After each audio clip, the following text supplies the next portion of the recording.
Hi, my name is Leticia.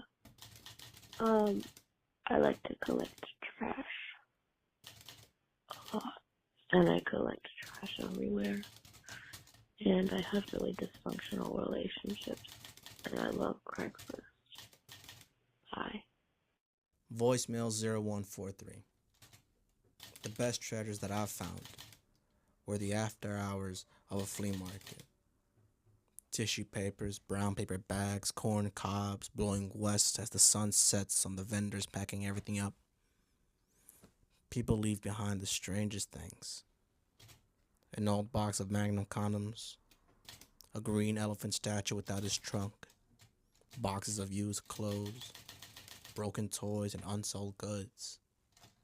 I dug through bags of trash, kicked piles of uneaten hot dog buns, and found something worth keeping.